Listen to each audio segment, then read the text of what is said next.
La historia de este hombre es un ejemplo de la vicisitud de la guerra.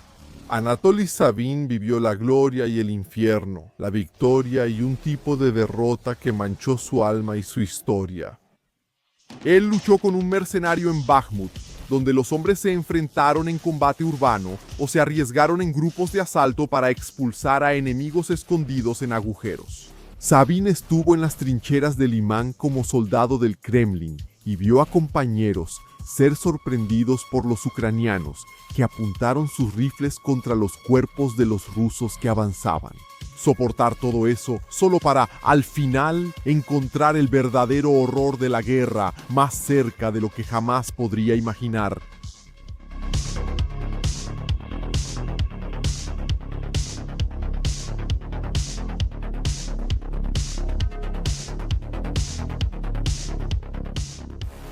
La guerra no es fácil, nunca ha sido fácil, ni para los vencedores, mucho menos para los perdedores. Pero nadie siente eso más que el soldado, el hombre que sangra en la línea del frente. Mientras la propaganda se hace en su nombre y los políticos se hacen famosos gracias a su esfuerzo, las recompensas para el soldado son fama, gloria, dinero y honor.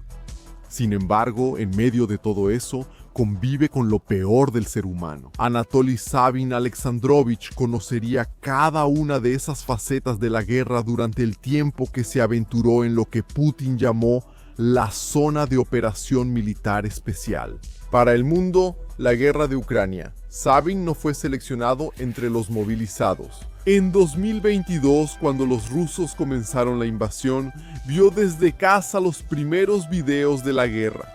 Escuchó toda la propaganda sobre los nazis en Ucrania, sintió el impulso patriótico de liberar a los hablantes de ruso en Donbass de lo que Putin llamaba el régimen nazi de Kiev. Así que, para liberar a Ucrania de los nazis, firmó un contrato con un grupo de mercenarios liderado por un nazi. Dmitry Utkin era un hombre terrible, poco visto y poco filmado. Su imagen más conocida era la de su rostro serio, mostrando los tatuajes de las SS. Hasta su sonrisa era desconocida, desconcertante, como si su rostro no estuviera acostumbrado a ninguna expresión que no generara puro miedo o respeto en sus interlocutores. Junto a él estaba otro gran líder, Iván Prigozhin, el cocinero de Putin, un hombre que creció realizando trabajos para el Kremlin hasta formar la fuerza mercenaria que ayudaría a moldear el nuevo ejército ruso. Sabin decidió alistarse todavía en 2022 junto a los mercenarios del grupo Wagner. En ese entonces, esos hombres eran reconocidos por su aura de misterio en sus campañas en África, recuperando territorios para los gobiernos aliados del Kremlin, sin que los rusos pudieran ser acusados de estar directamente presentes. Comenzaron a ganar fama de héroes y guerreros temibles cuando su nombre se fortaleció en el campo de batalla. Justo en la época en que Sabin entró en combate, en 2022 era difícil afirmar que la guerra iba bien para Rusia. La idea de tomar Kiev en 3 días se volvió un meme, principalmente después de la ofensiva de Yarkov y la recuperación de Jersón. Durante ese periodo comenzó a formarse una batalla que entraría en la historia. En agosto de 2022, los rusos iniciaron una ofensiva en Donetsk con el objetivo de la región de Bakhmut. Uno de los objetivos era Soledar, y los ataques se intensificaron. La destrucción se apoderó de la ciudad, principalmente debido a las acciones del 6º Regimiento Cosaco de las Fuerzas de la República Popular de Lugansk, un grupo separatista respaldado por el Kremlin. Las tropas rusas avanzaron sobre la ciudad con el objetivo de dominar uno de los flancos de Bakhmut y asegurar las rutas de suministro que ayudarían a tomar una de las fortalezas ucranianas. En Donetsk, el apoyo aéreo y la artillería dieron cobertura para que la infantería avanzara contra sus enemigos, entre ellos la 93A Brigada Mecanizada y la 46A y 77A Brigadas Aéreas de Ucrania. En poco tiempo, la pequeña ciudad de poco más de 10.000 habitantes se transformó en un escenario de devastación. Casas fueron destruidas y hasta las minas de sal que sostenían la economía local fueron arrasadas. Los ucranianos resistieron. Algunos ataques fallidos obligaron a las tropas rusas a una retirada desesperada. Los soldados subieron a un BMP para escapar del tiroteo. En la prisa, uno de ellos fue dejado atrás.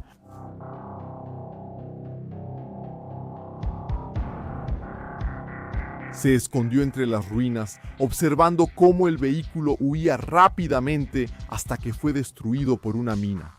La resistencia ucraniana dificultó la vida de los rusos en la ofensiva de Soledar. Un grupo de asalto corrió hacia las posiciones enemigas. En ese momento, fuerzas del 6º Regimiento Cosaco habían establecido sus defensas en una de las colinas cerca de la ciudad.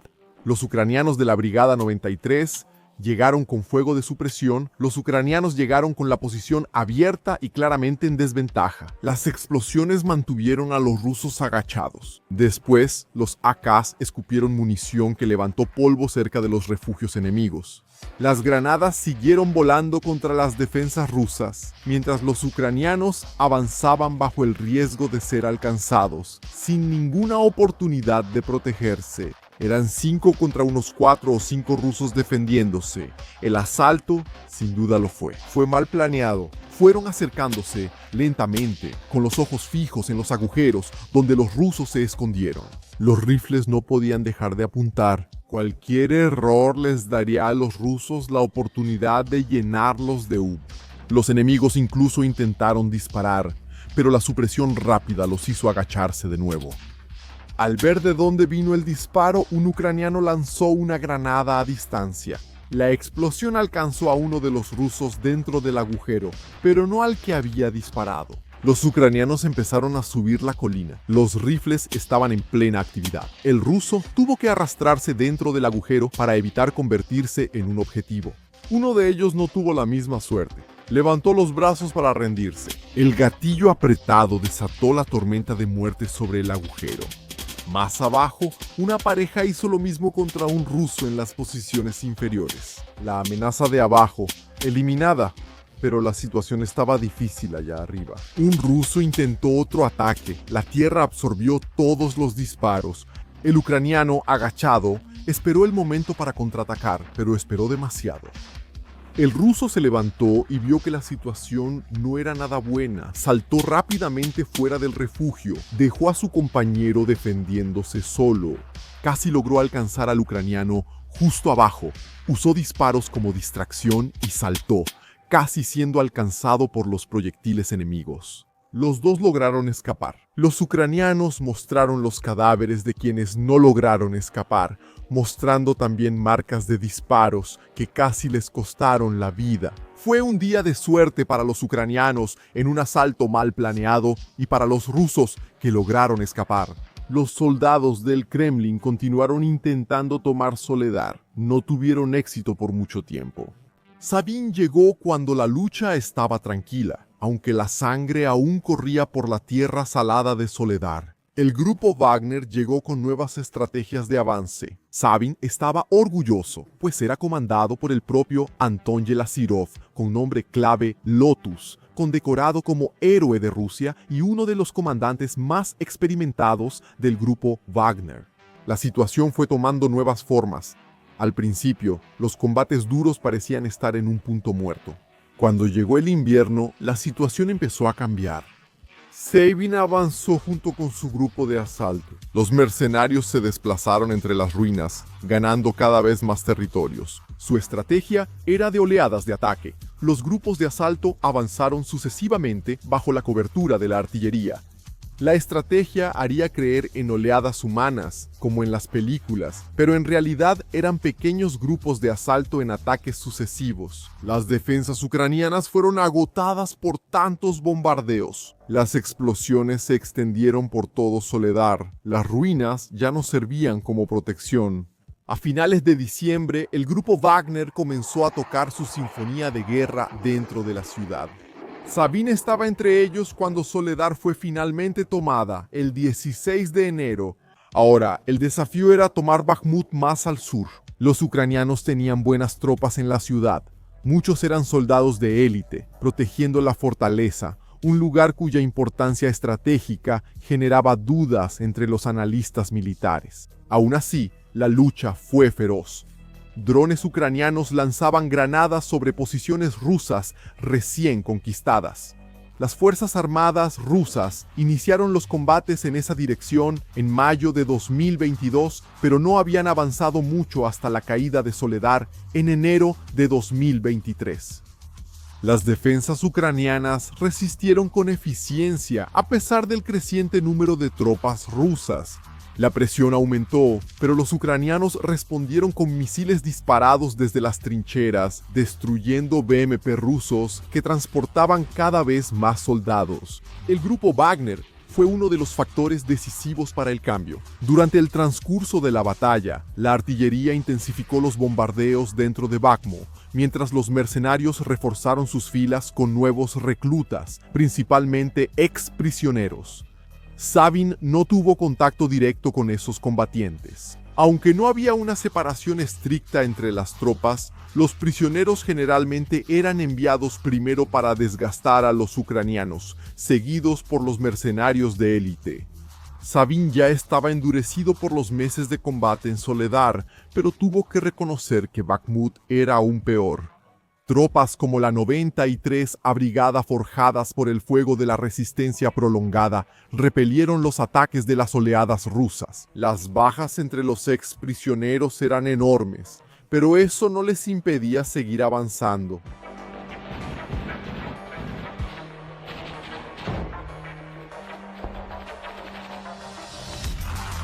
En cada incursión, las fuerzas ucranianas revelaban sus posiciones y el grupo Warming lanzaba artillería sobre ellas. Sabin avanzó con escuadrones bien preparados, consolidando nuevas posiciones. Los blindados barrían las calles, demoliendo casas con disparos de cañón. La Brigada 93 se vio obligada a retroceder ante el avance de los mercenarios, que tomaron posiciones y enarbolaron sus banderas. A los mercenarios les gustaba eso, podían llamarse músicos u orquesta. Para la mayoría, esos eran solo apodos, pero el origen era más oscuro. Wagner era el nombre en clave de Dmitry Utkin, elegido porque era el nombre de uno de los compositores más apreciados por el régimen nazi. Pero Sabin desconocía ese detalle. Para él, los nazis eran solo aquellos que la Unión Soviética había derrotado en el siglo anterior. Los ucranianos respondieron bombardeando los edificios donde ondeaban las banderas del grupo Wagner. Las explosiones destruyeron estructuras y mataron a varios soldados. Sabin se enteró de la muerte de muchos de sus compañeros. Continuó avanzando con su escuadrón, reflexionando sobre tantas pérdidas y por qué las cosas estaban empeorando. Entonces recibió la noticia de la falta de municiones. La idea de una artillería rusa sin suministros parecía absurda, pero era real. Prigozhin denunció la situación como un sabotaje del Ministerio de Defensa ruso, afirmando que el objetivo era socavar al grupo Wagner. Él los confrontó frente a las cámaras, mostrando cuerpos de soldados muertos y exigiendo más recursos para garantizar la seguridad de sus hombres. Su furia inspiró a Sabin.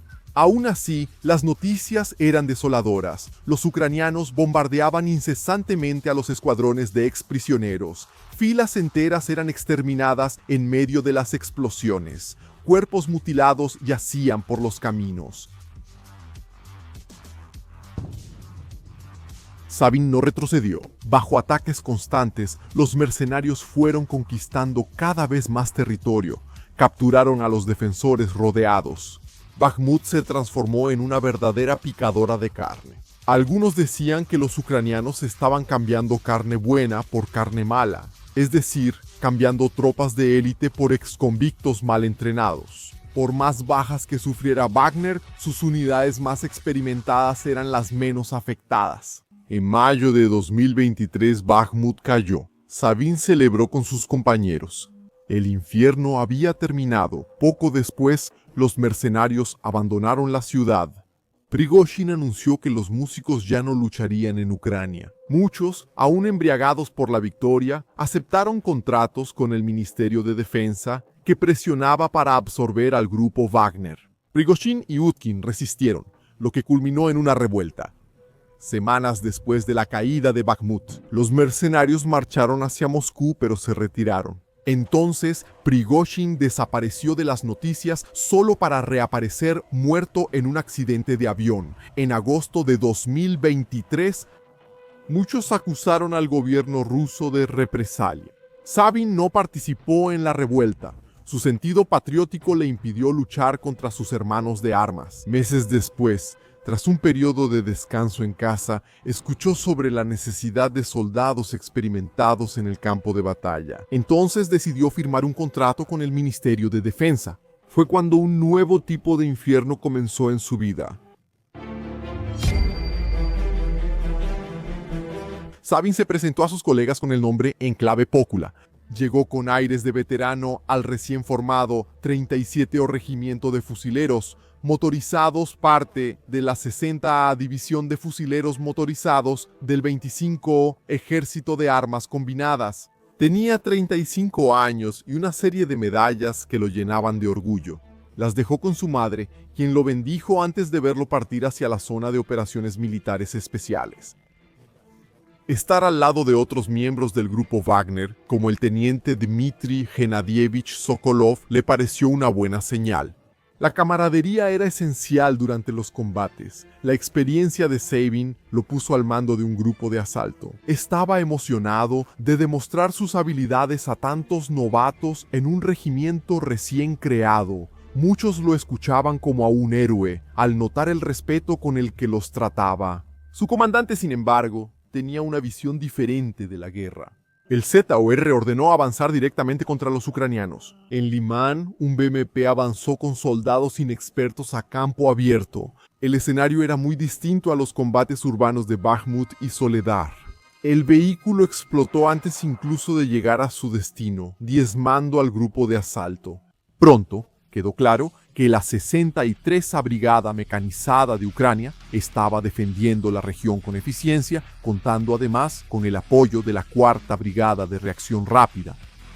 La resistencia ucraniana fue brutal en los pueblos y alrededores. Cañón autopropulsado, 9 explotaron sobre las cabezas de los soldados rusos y lanzagranadas barrieron a los invasores dentro de las aldeas. En campo abierto, la situación era aún peor. Ametralladoras pesadas y rifles masacraron a los soldados que intentaron cruzar la hierba. Obligados a retirarse, los rusos escucharon las protestas de Uzor, quien se negaba a aceptar el fracaso. Sabin se interpuso entre el comandante y los hombres. Argumentó que los ataques estaban siendo infructuosos y que era necesario replantear la estrategia. Uzor no estuvo de acuerdo, pero la realidad hablaba por sí sola.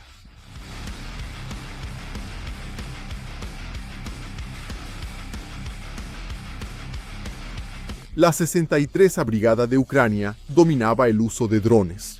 Estaban por todas partes, en los campos y en los bosques alrededor de Limán. Los kamikazes volaron todo lo que los rusos enviaron. Los blindados se convirtieron en chatarra en los alrededores. Para Sabin era desolador ver a un regimiento recién formado ser destruido antes de que sus hombres tuvieran la oportunidad de endurecerse en combate. La tensión aumentó cuando un grupo de la compañía de asalto del 19 Regimiento de Tanques, también subordinado al 25 Ejército, se amotinó. La mayoría llevaba más de un año en la guerra, sin permiso para visitar a sus familias. Los suministros eran escasos, se enviaban en misiones absurdas, resultando en tasas de mortalidad de hasta el 90%. No retrocederían, pero también se negaron a obedecer las órdenes de un mando que los trataba como desechables. Temían que sus superiores estuvieran deliberadamente tratando de borrarlos, eliminarlos como si nunca hubieran existido. Aún así, sus súplicas cayeron en oídos sordos. Muchos negaban que eso pudiera ocurrir en el ejército ruso, otros incluso estando del lado de Rusia. En vez de preocuparse por los soldados y sus quejas, criticaban a quienes hablaban sobre el problema, diciendo que tenían que hablar sobre la situación. Aún peor que los soldados ucranianos, recitando el viejo mantra de hombres secuestrados en las calles. No es que no hubiera muchos problemas entre los ucranianos, pero era irónico ver ese trato a las quejas de los soldados. Sabin tuvo un atisbo de esperanza cuando el mando identificó una de las bases ucranianas que operaba drones en la región. Un misil escáner alcanzó el lugar, creando una oportunidad para un ataque coordinado. La artillería rusa abrió fuego contra las posiciones ucranianas en medio del bosque. El bombardeo fue tan intenso que los soldados rusos bromeaban sobre cuántos enemigos quedarían para enfrentar. Sabin condujo a sus hombres bajo la cobertura de la vegetación. Saltaron rápidamente a las trincheras atacando a los defensores que intentaban resistir. El asalto, bien ejecutado, aumentó aún más su fama entre sus compañeros. Pero los conflictos con los rusos solo crecieron. Ya era 2024 y los rusos tenían una ventaja significativa. En Donetsk, avances en la región de Pokrovsk, Toretsk y Vuhledar trajeron ganancias estratégicas, pero Limán seguía estando en paz. Cuando llegaron más soldados, Uso ordenó que los novatos fueran golpeados como forma de disciplina para que supieran quién mandaba en el regimiento. Sabin se negó a participar, lo que le valió castigos severos. Él mismo fue golpeado por sus superiores por desobedecer órdenes. Su antiguo compañero de Wagner, Sokolov, presenció todo horrorizado. El teniente quedó impresionado por el hecho de que un hombre con tantas medallas, con el certificado del grupo Wagner, fuera tratado de esa manera. Mientras tanto, los rusos intentaron otro ataque contra las trincheras ucranianas. Uno de los defensores notó el movimiento y reaccionó rápido. Doblando la esquina con el dedo en el gatillo, disparó contra el soldado ruso que intentaba avanzar. Regresó a su refugio esperando nuevos atacantes. Cuando una granada fue lanzada contra su escondite, alertó a sus compañeros y corrió directo al combate. El enemigo ya apuntaba el rifle en la esquina. Los primeros disparos dieron en el suelo, pero el ucraniano fue más rápido. Presionó el gatillo y perforó el cuerpo del soldado del Kremlin. La ráfaga de balas continuó hasta arrancar el rostro del invasor. Sabin recibió nuevas órdenes. Los hombres debían cruzar un campo abierto sin ninguna cobertura para alcanzar las posiciones ucranianas. Apenas tenían artillería para eso. Para él era absurdo. Nadie allí había firmado el contrato para ser lanzado como carne podrida contra las ametralladoras enemigas. Eran todos ciudadanos rusos honestos, luchando por voluntad propia por el país. El ZOR no aceptó la negativa. Ya era noviembre de 2024 y él tenía un cronograma que seguir. Su superior sultán ordenó que resolviera de manera definitiva el problema con Sabin. El COR ordenó arrestarlo en uno de los pozos. Sabin, al conocer su sentencia, envió un mensaje a su madre. Si no se ponía en contacto en 2 días, era porque había sido eliminado. Lo dejaron ahí al aire libre, bajo la lluvia y el frío, vigilado constantemente por los soldados, viendo la oscuridad de la noche a través de los barrotes. Mientras tanto, inició el asalto. Los drones kamikaze descendían rápidamente contra los blindados rusos. La explosión inicial marcó el inicio para que demonios o ángeles recogieran las almas en el campo de batalla. Un tanque fuertemente blindado fue alcanzado varias veces. La protección extra no salvó al vehículo ni a la tripulación. Si el acero no resistió, la carne tuvo aún menos oportunidad. Los drones localizaron a los soldados corriendo por el campo abierto. No había dónde esconderse. La cacería duró buena parte del ataque. Heridos, algunos amputados gritaban pidiendo ayuda. Permanecieron vivos el tiempo suficiente para ver a sus amigos desaparecer. En medio de explosiones, fueron pocos los que lograron alcanzar las posiciones enemigas.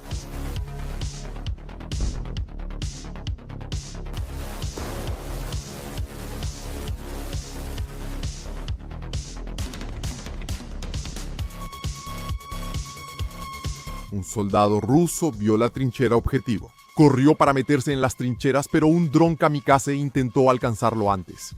Se desvió a tiempo y el demonio mecánico cayó inerte al suelo. Ahora ya era demasiado tarde.